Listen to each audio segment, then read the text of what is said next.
Defcon is over. I have many thoughts on the conference, all of them extremely positive. So positive that my wife, who is here with me, along with the kids, they all agree they want to come back next year. They're all in. The next gen setup that they have for kids is one of the coolest learning tracks that you can do as a summer experience for a child that has any interest in IT, cybersecurity, physical security. Lock picking was Edison's favorite. I'll just mention that. But this video, I want to talk about the coolest badge that we got our hands on. This was from the Aerospace Village, and it is packed with features. One of the coolest is that it has an ADSB receiver, which you can just attach the antenna on the side here if you wanted to just use the whip. But as well as like kind of a radar view, so many more features. I'm gonna show you what I think is just so cool about this because this is like literally cooler than even most of the radios I own. All right, so with this Game Boy type control, you have a D-pad down here and you have A and B buttons. You can scroll through a flight list, a radar scope, a map scope if you upload a map, if you load a map. There's extras, there's a radio tuner, and then you have some other settings. But so the flight list you already saw. This gives you all the ADSB that you can pick up off of the attached SMA connection. And there are two things you have to solder. You have to solder on this SMA connection, which my son did, like less than 10 seconds or so. Go, go, go. And he also soldered on this pin header, and the pin header is what allows you to add these expansion boards, and there are two that was in this kit, and this happens to be the coolest one we'll talk about. Let's go back and go to the radar scope, and then these are those are the planes.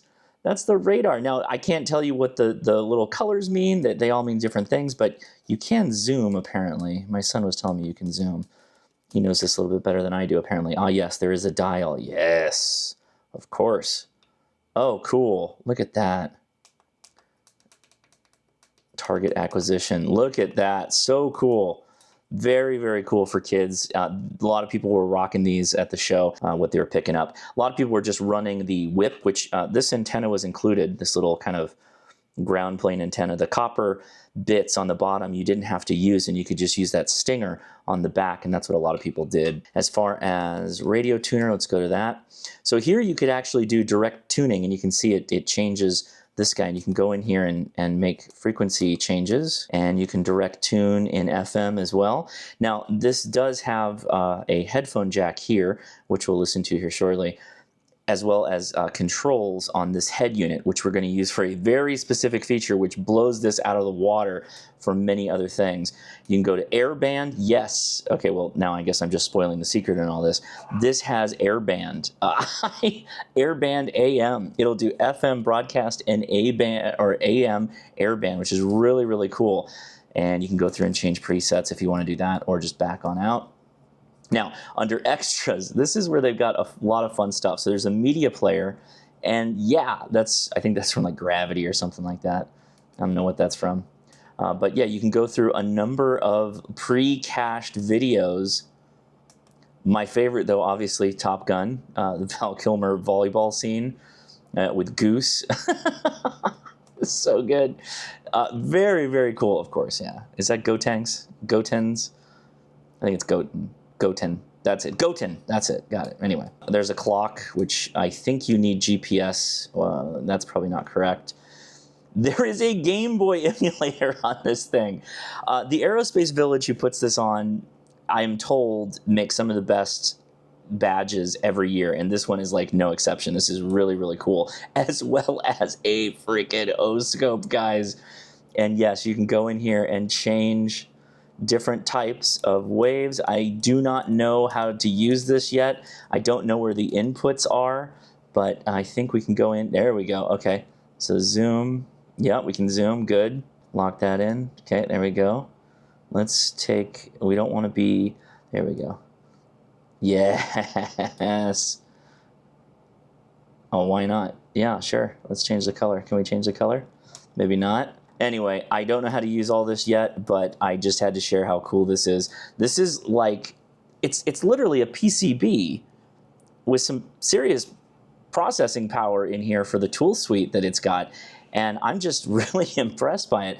Now, it says it has GPS. I did not notice that it had a good, yeah, it doesn't seem like it has a GPS dongle on this yet, which I haven't really consulted the back. I'll probably do that on another video to see if there's some spots where I'm going to be able to tap in something for GPS, and maybe I'm missing it. Maybe that's what this is up here, up on top. Like I said, I wanted to share this just because of how cool it is for what I have right now, which is really, really impressive. As far as tracker, yeah, it's not seeing any GPS. There's your media player again. But yeah, just right out of the box, this is like one of the coolest badges I've ever seen. So let's take a little deeper dive on this. Here is, there we go. So we got presets. You can go in here and set VHF 1. This is obviously in a little bit higher frequency than we expect for airband, because this is going to be more FM. Let's see how I get it. Okay, we can go back to this guy. I have control here. Okay, direct tuning, yeah. Airband mode, okay. This is where we want to be. So let's see if we can hear something. I'm going to plug in some audio so we can record, and let's see what we can hear.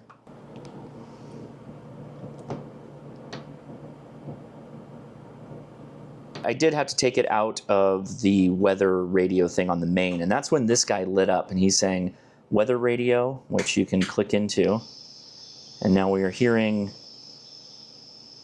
weather on the multiple channels, but we're not picking it up, so okay, that's fine. Let's hold that down.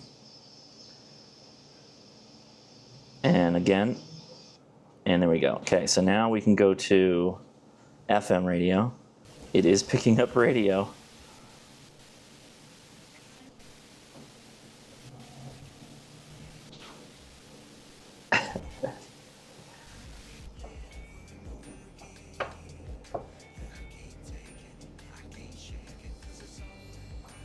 All right, let's get out of this, and we'll go to airband is where we want to be.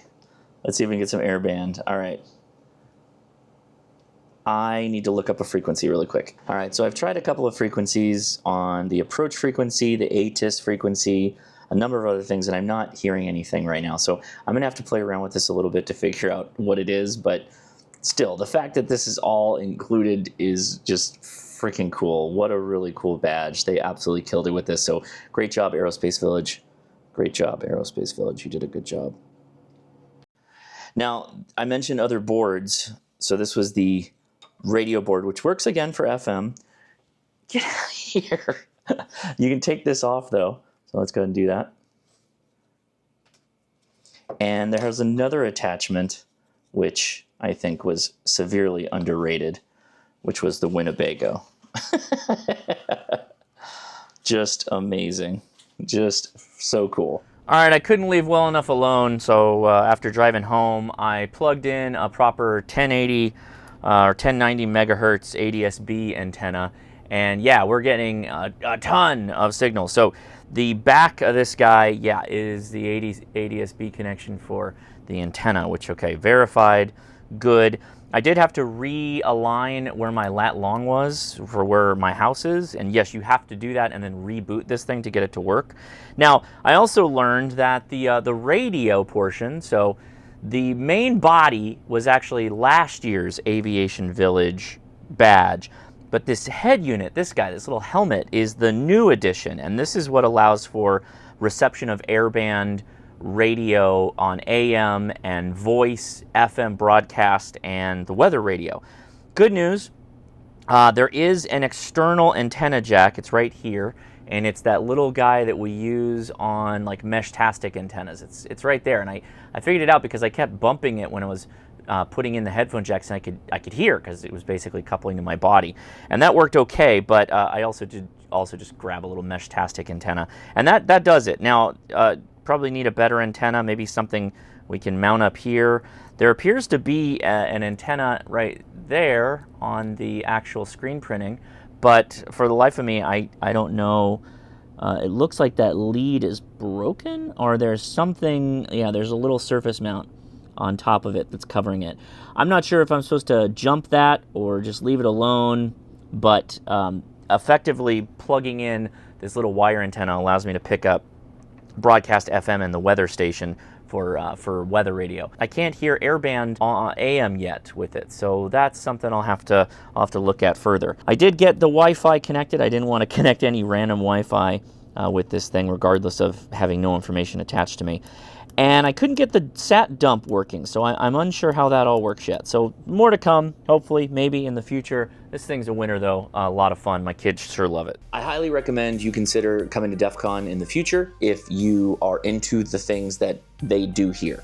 It is one of the biggest conferences, most broad and action-packed I've ever seen in my life. Hamfest, even Hamvention. Love you, Hamvention. There is more to do there than I can do in any weekend. In 4 days at DEF CON, there's no way you can do like just a pittance of the content that they have. It is that crazy. Would highly recommend, go to the website. There'll be links in the video description. Consider it. I'm sorry I'm bloodshot eyes, but that's it for me. We'll talk about this a little bit more, but I swear, I'm going to Huntsville next week. I'm literally going from Hamfest to Huntsville. We're gonna do a live stream on talking about satellites coming up again, and then I'm going camping again. It's been a busy summer, and I'm having a great time. Thanks everybody for watching. Thanks for all the support. Links are in the video description for that. Give me a thumbs up if you can. Subscribe if you haven't, and I'll talk to you later. 73.